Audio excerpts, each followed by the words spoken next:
¿Cuántos vienen por primera vez a una conferencia? La primera conferencia de sus vidas, así de este estilo. Ok, más o menos se ve. Yo me acuerdo cuando fui a mi primera conferencia, no era en este país, me tocó ir a otro país porque no había algo así aquí en Colombia, ¿no? Y lo que me asombró es ver tanta gente y pensar, ¿de verdad de tantos cristianos? ¿No? Y a todos los puedo llamar hermanos, y todos sabemos las mismas canciones y escuchamos a los mismos predicadores. Es impresionante, es impresionante. Es un privilegio estar aquí, hermanos. Es un gozo, no solo predicar la palabra, lo cual es un privilegio gigante, sino para ustedes es un privilegio verse, ¿no? Conocerse, saber que existen y que no estamos solos y que somos un solo pueblo. Vamos a orar para que el Señor use su palabra en esta noche. Padre Celestial, gracias por tu palabra expuesta en el día de hoy, porque hemos escuchado tu voz a través de tu palabra y a través de hombres que anhelan y desean dejarse usar por ti para que tu palabra corra y sea glorificada. Y ahora te ruego lo mismo para este momento. Padre, te suplico que tu Espíritu esté sobre nosotros. Te ruego que tu palabra obre en nosotros. Te rogamos que tu Hijo resplandezca con poder ante nuestros ojos. Podamos ver su gloria y adorarlo sobre todas las cosas. Y también podamos amarnos unos a otros a través de este mensaje. Y te ruego, Padre, que si hay alguien aquí que está experimentando una profunda soledad, te ruego que este mensaje lo ayude y le haga ver que realmente no está solo. Te damos gracias por tu palabra, en el nombre de nuestro Señor Jesucristo. Amén. La soledad es un problema de salud pública, hermanos. ¿Sabían eso?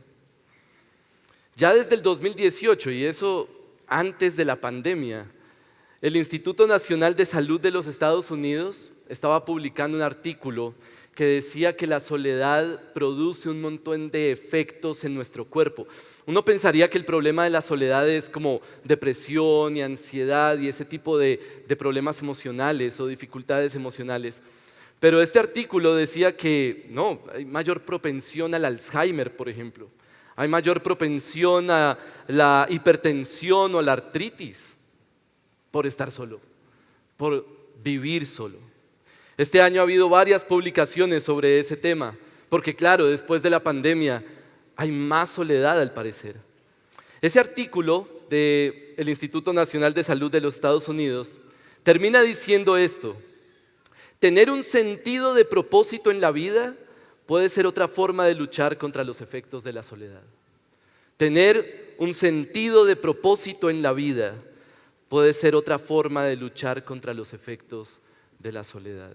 Es decir, encontrar el sentido de la vida nos va a ayudar o nos va a proteger de los efectos de la soledad. Y si eso es verdad, si el Instituto Nacional de Salud de los Estados Unidos tiene razón, significa que necesitamos el libro de Eclesiastés urgentemente. Porque el libro de Eclesiastés nos ayuda a entender el sentido de la vida. El predicador, de hecho, habló de este tema mucho antes, miles de años atrás, que el Instituto Nacional de Salud de los Estados Unidos. Vamos a Eclesiastés capítulo 4 y vamos a ver qué tiene el predicador que decirnos acerca de la soledad. El título de este mensaje es Adiós soledad. Eclesiastés 4, versículo 7, y voy a leer hasta el final del capítulo, versículo 16. Esto es lo que dice la palabra de Dios. Entonces yo me volví y observé la vanidad bajo el sol. Había un hombre solo, sin sucesor, que no tenía hijo ni hermano. Sin embargo, no había fin a todo su trabajo. En verdad, sus ojos no se saciaban de las riquezas y nunca se preguntó, ¿para quién trabajo yo? Y privo mi vida del placer. También esto es vanidad y tarea penosa.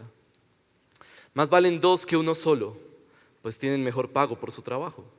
Porque si uno de ellos cae, el otro levantará a su compañero, pero ay del que cae cuando no hay otro que lo levante. Además, si dos se acuestan juntos, se mantienen calientes, pero uno solo, ¿cómo se calentará? Y si alguien puede prevalecer contra el que está solo, dos lo resistirán. Un cordel de 3 hilos no se rompe fácilmente. Mejor es un joven pobre y sabio que un rey viejo y necio, que ya no sabe recibir consejos. Porque ha salido de la cárcel para reinar, aunque nació pobre en su reino. He visto a todos los vivientes bajo el sol apresurarse a ir junto al joven sucesor que lo reemplaza. No tenía fin la multitud de todos los que lo seguían, y ni aún los que vendrán después estarán contentos con él, pues también esto es vanidad y correr tras el viento. Esa es la palabra del Señor, hermanos. ¿Saben cuál es el problema de la soledad de acuerdo al predicador? El problema de la soledad es este: echa a perder las cosas buenas. La soledad echa a perder las cosas buenas. Así como ver un partido de fútbol solo, ya como que no tiene tanta gracia, ¿no? O irse de viaje solo ya no es tan emocionante como ir con amigos o con la esposa. Igualmente sucede con cosas mucho más importantes en la vida. Cosas como el trabajo, el dinero, incluso la misma sabiduría, se ven afectados por la soledad. Y espiritualmente, cuando pensamos en nuestra vida cristiana, pues hay muchas áreas en la vida cristiana que se ven afectadas por la soledad, como la iglesia, nuestra santificación y nuestra vida cristiana en general. El tema, hermanos, es que todos aquí somos tentados a aislarnos. Todos somos tentados de estar solos. Seguramente aquí hay muchos que ya se sienten profundamente solos. Tal vez por eso están acá. Por eso el predicador considera que necesitamos recordar una verdad sumamente importante para todos nosotros en nuestra vida cristiana, en nuestro día a día. Y esa verdad la quiero expresar de esta manera: las cosas buenas tienen sentido teniendo relaciones personales significativas. Las cosas buenas tienen sentido teniendo relaciones personales significativas. Esa es la verdad que quiero como dejar impresa en su mente. Ojalá mañana puedan todavía decirlo. Las cosas buenas de la vida tienen sentido teniendo relaciones personales significativas. De pronto alguien aquí puede pensar, bueno, este mensaje es como para los extrovertidos, ¿no? Para los introvertidos. Son los que tendemos a aislarnos naturalmente, pero yo soy extrovertido, yo hago amigos fácilmente, yo no tengo problema con eso, de hecho no me gusta estar solo. Sí, el problema es que aún usted siendo extrovertido también está sujeto a esta tentación, porque usted, y tal vez lo está experimentando en este momento, puede estar rodeado de miles de personas, puede tener 1500 personas más o menos aquí a su alrededor y aún así sentirse completamente solo. Y el predicador también sabe que ese tipo de soledad existe y lo va a abordar en este pasaje para que lo tengamos presente. Así que todos aquí, introvertidos y extrovertidos, necesitamos este mensaje. Si usted quiere vivir una vida con sentido, que no sea vanidad, que no sea correr tras el viento, entonces usted necesita entender y necesita creer que las cosas buenas tienen sentido teniendo relaciones personales significativas. La forma en la que voy a abordar ese mensaje es a través de 2 puntos, y esos 2 puntos son el cómo no y cómo sí, es decir, cómo no tiene sentido la vida y cómo sí tiene sentido la vida. Y usted se preguntará, bueno, ¿por qué esos 2 puntos? Bueno, este pasaje se divide realmente en 3 secciones. De pronto usted pudo notar en la lectura hay unas divisiones naturales. La primera sección está en versículos 7 y 8, la segunda sección está en versículos 9 al 12 y la tercera sección está en versículos 13 al 16. Sin embargo, lo interesante es que la primera sección y la tercera sección terminan igual. Versículo 8 y versículo 16 terminan diciendo: esto es vanidad, esto es correr tras el viento, esto también es tarea penosa. De manera que la sección 1 y la sección 3 son como negativas, mientras que la sección del medio, versículos 9 al 12, es una sección positiva. Así que vamos a abordarlo de esa manera. Cómo la vida no tiene sentido en los extremos y cómo la vida sí tiene sentido en el centro. ¿Cómo es que no tiene sentido la vida en este pasaje? Bueno, una fórmula que usted va a notar en Eclesiastés y de pronto ya la ha visto en los otros mensajes es que hay algo bueno que es echado a perder por causa de la falta de sabiduría. Entonces el predicador lo que hace es mostrarnos, miren, esto es bueno, pero si a usted le falta sabiduría, eso que es tan bueno se acaba. Mire por ejemplo el versículo 5, antes de nuestro pasaje. Capítulo 4, versículo 5. El necio se cruza de manos y devora su propia carne. O sea que, ¿qué es lo malo ahí? Lo malo es la pereza. La pereza es como un suicidio, ¿no? El necio se cruza de manos y devora su propia carne. Es echarse a morir. Así que lo bueno es el trabajo, de acuerdo al versículo 5. Hay algo bueno acá. El trabajo es bueno. Pero luego, mire el versículo 6. Más vale una mano llena de descanso que 2 puños llenos de trabajo y correr tras el viento. ¿Cómo es que el trabajo que es bueno se daña? Sin descanso. Si usted nunca descansa, si usted solo trabaja, entonces el trabajo deja de ser bueno. Un poco de algo bueno sin sabiduría se vuelve malo. Y lo mismo sucede con nuestro pasaje. Mire el versículo 8. Versículo 8 dice, había un hombre solo, sin sucesor, que no tenía hijo ni hermano, sin embargo no había fin a todo su trabajo. En verdad sus ojos no se saciaban de las riquezas y nunca se preguntó, ¿para quién trabajo yo y privo mi vida del placer? También esto es vanidad y tarea penosa. ¿Qué es lo bueno en el versículo 8? Lo bueno es el trabajo. Pues así viene la lógica del pasaje, ¿no? Lo bueno es el trabajo. Los versículos anteriores nos están diciendo que la productividad y que el trabajo y finalmente incluso el dinero que usted recoge a través del trabajo es bueno. Eso no es malo en sí mismo. Pero hay un problema. Hay algo que echa a perder eso que es bueno. ¿Qué es qué? ¿Cuál es el problema del versículo 8? La soledad. Había un hombre solo. Ahora, ¿qué tipo de soledad es la que presenta el predicador en este versículo? Porque no está hablando, no está diciendo, es un hombre que no tiene amigos. Es un hombre que no tiene qué. No tiene hijo y no tiene hermano. Y en realidad es como no tiene un sucesor, no tiene a quien dejarle el fruto de su trabajo. Está trabajando para sí mismo. Es una persona que trabaja mucho y que su trabajo lo tiene tan consumido que no tiene mente para una familia. No quiere tener hijos. No quiere tener un sucesor. No quiere tener a alguien a quien dejarle el fruto de su trabajo. Y entonces no tiene respuesta a la pregunta, ¿para quién trabajo? ¿Para quién me desgasto tanto y me privo de tantos placeres? La conclusión es esta: si no estoy trabajando para bendecir a un sucesor, a la siguiente generación o a alguien, ese trabajo carece de sentido. Esa es la perspectiva del predicador, no es mía.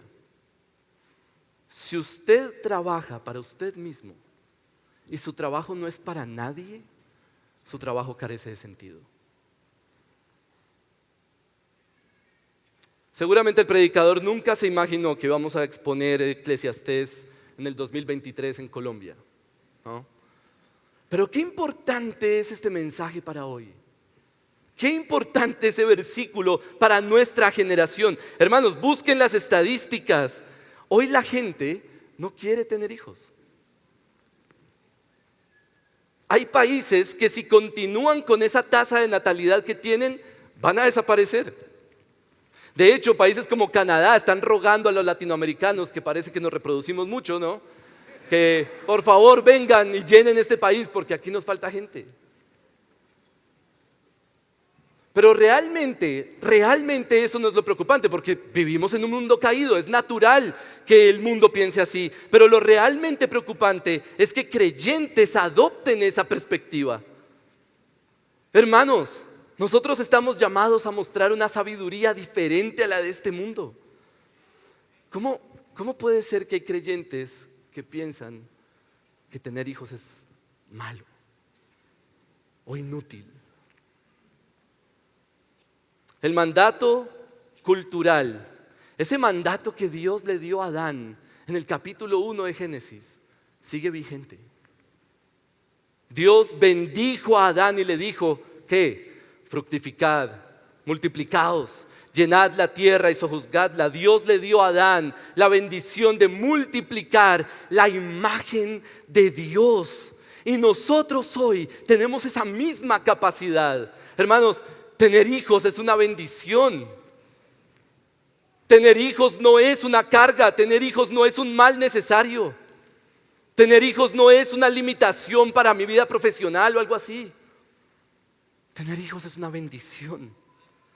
Y en Cristo es una bendición mayor.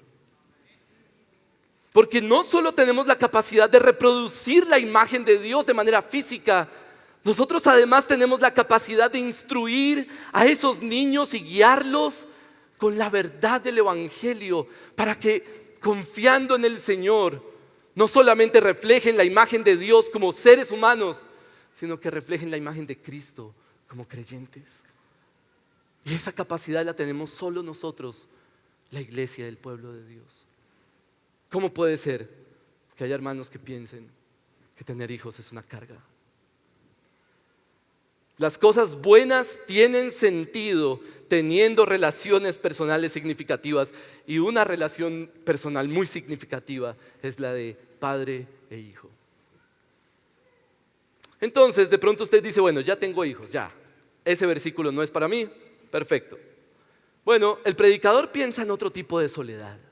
No solamente el que no tiene a quién dejarle el producto de su trabajo, sino que además hay otro tipo de soledad, que es una soledad más extraña, pero que es muy común hoy también. Salte al versículo 13 y versículo 14. Esta última sección del pasaje es la más desafiante. Realmente es difícil entender cómo encaja con lo anterior, pero este es mi mejor intento. Versículo 13 dice: mejor es un joven pobre y sabio que un rey viejo y necio, que ya no sabe recibir consejos, porque ha salido de la cárcel para reinar, aunque nació pobre en su reino. Acuérdese de la fórmula en Eclesiastés: algo bueno es echado a perder por la falta de sabiduría. Entonces aquí tenemos algo bueno. ¿Qué es lo bueno en los versículos 13 y 14? Lo bueno es la sabiduría, porque finalmente es mejor un joven pobre pero sabio que un rey que tiene mucha riqueza pero es necio y ya no escucha consejo. ¿Por qué es mejor? ¿Por qué un joven pobre pero sabio es mejor? Respuesta: porque el joven con su sabiduría puede llegar al trono, mientras que muy seguramente ese rey necio va a perder el trono. Entonces tenemos algo bueno, que es la sabiduría. Pero luego, versículos 15 y 16 nos dan un problema para la sabiduría, que es buena. Nos dan algo que lo echa a perder. Versículo 15: he visto a todos los vivientes bajo el sol apresurarse a ir junto al joven sucesor que lo reemplaza. No tenía fin la multitud de todos los que lo seguían, y ni aun los que vendrán después estarán contentos con él, pues también esto es vanidad y correr tras el viento. ¿Qué significa eso? Significa que este joven llega al trono y ahora tiene un montón de seguidores, pero ¿qué pasa con esos seguidores? De repente lo dejan a un lado, porque ya apareció otro. Y luego hay otra generación y ya ese otro queda también solo. La Nueva Traducción Viviente traduce esos dos versículos así: sin embargo, luego todo el mundo corre a aliarse con otro joven que lo reemplaza. Lo rodean innumerables multitudes, pero luego surge otra generación y lo rechaza él también. Así que nada tiene sentido, es como perseguir el viento. Tiene un montón de seguidores, pero luego los seguidores se van detrás de otro. Eso también es vanidad y correr tras el viento. El predicador está hablando de otra clase de soledad. Una soledad que parece ser atractiva hoy. La sabiduría es echada a perder por otra clase de soledad, y esto ya no es ni que no tiene amigos simplemente, o no tiene personas a su alrededor mejor y no tiene hijos. Eso no es la clase de soledad de la que está hablando el predicador. Más bien es la clase de soledad del influencer. Es la clase de soledad de Cristiano Ronaldo en esa entrevista llorando y diciendo: yo no puedo sacar a mis hijos al parque ni una sola vez en la vida. Es la soledad del que tiene muchos seguidores pero está solo y pronto será abandonado. Es la soledad del que tiene fama pero realmente no tiene a nadie cerca. ¿Saben cuál es el trabajo más anhelado de los jóvenes en este país, estadísticamente? Ser youtubers. ¿No les parece muy triste, hermanos? ¿Qué nos espera? Y puede que la sabiduría los lleve así de alto, ¿no? Puede que la sabiduría los haga famosos, millonarios, se vuelvan los mejores influencers del país, pero de nada sirve tener dinero y ser famosos si eso implica mayor soledad. Las multitudes no son compañía, jóvenes, tengan cuidado con lo que desean. Las multitudes no son compañía. Entonces, hasta aquí el predicador nos ha dicho: así la vida no tiene sentido. De esta manera no tiene sentido. La pregunta es: ¿cómo sí tiene sentido? ¿Cómo es que la vida puede tener sentido entonces? ¿Cómo esas cosas buenas como el trabajo, la riqueza, la sabiduría pueden tener sentido? Y entonces entramos al centro del pasaje, que es versículos 9 al 12. Y este es el segundo punto del mensaje: ¿cómo sí tiene sentido? Versículos 9 al 12 nos dicen: más valen dos que uno solo, pues tienen mejor pago por su trabajo. Porque si uno de ellos se cae, el otro lo levantará a su compañero, pero ay del que cae cuando no hay otro que lo levante. Además, si dos se acuestan juntos, se mantienen calientes, pero uno solo, ¿cómo se calentará?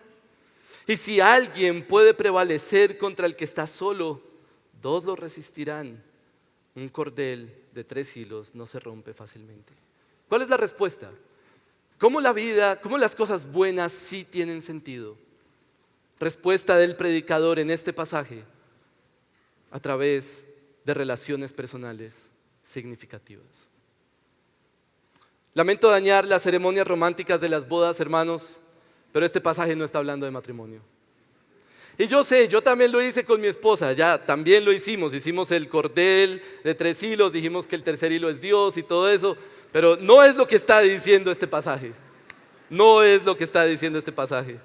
Este pasaje no está hablando de matrimonio, aunque podemos decir que el cónyuge, la esposa o el esposo es realmente la relación personal más significativa que podemos tener.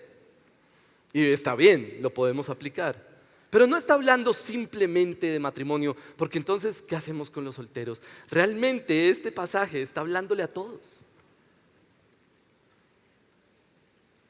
Este pasaje está hablando de relaciones personales profundas. Está hablando, el predicador está pensando en relaciones personales que implican cooperación. Claramente es lo más enfático de esto. Uno cae y el otro lo levanta. Uno solo está frío, pero si están los dos se calientan. Ambos pelean contra el mismo enemigo. Pero por supuesto eso también implica confianza, especialmente en el versículo 12. Si yo voy a enfrentarme a un enemigo y tengo un compañero y estamos peleando los dos, pues yo espero que él no me vaya a traicionar, no me vaya a dar la espalda. Está hablando de cooperación y confianza. Está hablando de relaciones personales que implican tener el mismo objetivo, que implican tener la misma mente, que implican apoyo, cuidado mutuo, ánimo entre ellos, que están en la misma batalla y se apoyan mutuamente. Ese tipo de relación hace que las cosas buenas tengan sentido. Hace que el trabajo tenga sentido, hace que la sabiduría tenga sentido, hace que los logros, la productividad tenga sentido. Entonces, tenemos que preguntarnos: ¿cómo podemos tener relaciones personales así de significativas? ¿Qué tipo de relación es la que está pensando este hombre? ¿Es cualquier amigo? Porque tener relaciones personales superficiales es muy fácil. Usted puede tener amigos en la oficina, en su barrio, en la universidad. Personas que realmente usted siente una empatía con estas personas, tienen mucho en común y hay una amistad. Pero ahora empiece a pensar en las áreas más profundas de la vida. Empiece a pensar en su fe. Empiece a pensar en el propósito de su existencia. Mire, si su mejor amigo es una persona a la que no le interesa glorificar a Dios, entonces usted no tiene ninguna relación personal significativa. Es fácil tener amigos superficiales, como que naturalmente hacemos clic. Pero cuando empezamos a pensar en lo realmente profundo, ya no es tan fácil. ¿Cómo tener relaciones personales tan significativas que hagan que las cosas buenas tengan sentido? Eso es algo que no vamos a encontrar fácilmente, hermanos. Es algo profundamente espiritual, porque tienen que ser dos personas con la misma cosmovisión. Tienen que ser dos personas con las mismas convicciones. Tienen que tener los mismos objetivos de vida, los mismos anhelos y esperanzas. ¿Cómo hacemos para encontrar personas así? Y quiero dejar eso en su corazón, porque realmente esto es importante. Uno pensaría, una predicación sobre tener amigos, ¿no? Personas al lado. Suena como un poco, simple. Pero es tan importante. Escúcheme muy bien. Tener personas a nuestro lado, personas así como lo que acabamos de describir, es tan importante, tan complicado, tan difícil, que Cristo tuvo que morir para que podamos tener personas así. El Hijo de Dios se hizo hombre para salvarnos. Y parte de esa salvación fue darnos personas que podemos llamar hermanos. Parte de esa salvación es hacernos parte de un pueblo. Miren, hermanos, Cristo no pagó para darnos un salón de clases los domingos al que asistimos cada semana y solo escuchamos una clase de teología y ya. Cristo no pagó para eso. Cristo no pagó para darnos personas que creen lo mismo que nosotros y ya, como miraba a mi alrededor, este también es cristiano, perfecto, sigamos. Cristo no pagó ni siquiera para darnos simplemente amigos, como cualquiera en este mundo pensaría que es un amigo. Cristo pagó para darnos hermanos, para darnos una familia. Cristo pagó para hacernos miembros los unos de los otros. ¿Usted puede pensar en la profundidad de esa expresión? Así es como Pablo plantea la iglesia. Cuando Pablo habla de la iglesia, él no habla de personas individuales que se unen por esfuerzos humanos. Como, tú me caíste bien, entonces vas a ser mi amigo. Eso es demasiado superficial. Cuando Pablo habla de la iglesia, habla de personas unidas espiritualmente, sobrenaturalmente entre ellas, a través de una unidad que excede lo humano, a través de una unidad que costó la sangre de Cristo, a través de una unidad que excede raza, excede estrato, excede cultura. Somos uno en Cristo. Como lo dice C.S. Lewis, no somos nosotros los que hemos elegido a nuestros amigos. C.S. Lewis plantea la idea de Jesús diciéndole a sus discípulos: no me eligieron ustedes a mí, yo los elegí a ustedes. Y entonces él dice, bueno, por implicación, yo no escogí a mis hermanos, Cristo los escogió para mí. Al ser parte del pueblo de Dios, es Cristo mismo quien los ha elegido para nosotros. Y por eso la relación con nuestros hermanos en la fe es mucho más profunda que sangre, que raza. Es mucho más profunda que una amistad superficial de nos gusta el fútbol y ya. A través de Cristo podemos tener personas que realmente son significativas para nosotros. Una relación profunda de hermandad. Hermanos, no se entiende Y este es el peligro de estas conferencias, ¿no? No se entiende cómo creyentes pueden tratar de vivir fuera de esa hermandad. Eso no tiene ningún sentido.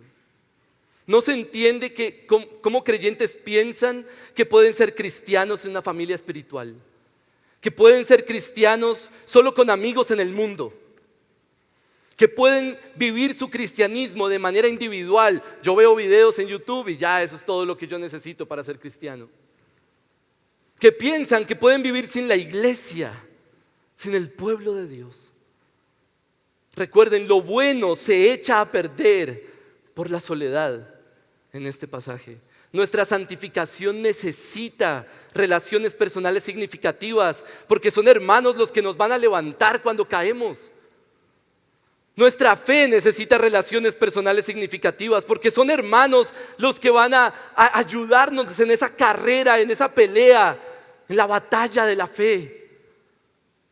Nuestro gozo necesita relaciones personales significativas, porque son hermanos los que nos darán calor cuando estemos fríos. Y si somos 3 o 4 o 5 o una membresía de cientos, mucho mejor, porque un hilo de 3 cordeles no se rompe fácilmente. Las cosas buenas tienen sentido teniendo relaciones personales significativas. Así que si usted está aquí, en medio de esta multitud, pero se siente profundamente solo, porque seguramente hay alguien así acá. Si usted se siente solo, usted necesita saber que Cristo pagó para que usted no esté solo. Cristo pagó para que usted pueda disfrutar de las relaciones personales más significativas posibles, las más profundas, las más satisfactorias, las más felices que usted pueda imaginar. Mucho más que lo que el mundo le ofrece. Lo que usted necesita es a Cristo, y necesita a su iglesia, necesita al pueblo de Dios. Usted necesita hacerse miembro de una iglesia local y disfrutar de la gracia de tener hermanos y hermanas que lo animen, lo cuiden, lo sustenten, lo fortalezcan y lo levanten cuando usted esté frío o caído. Hermanos con los que usted pueda batallar esta batalla de la fe. Nadie aquí tiene por qué estar solo. Jesús murió para acabar con la soledad en nuestra vida y, hermanos, un día Él va a regresar. Un día su reino estará aquí en esta tierra. ¿Y sabe qué va a pasar? Yo no sé cómo va a ser, pero esa unidad entre personas, entre hermanos, será tan real, será tan palpable, será tan vívida, que la soledad será olvidada completamente. Y entonces, hermanos, diremos adiós a la soledad para siempre. Vamos a orar. Padre Celestial, te ruego por mis hermanos que están sintiéndose solos, pero que tal vez este mensaje pueda ayudarlos y animarlos para encontrar una respuesta, un ánimo. No tienen por qué estar solos. Padre, obra en ellos.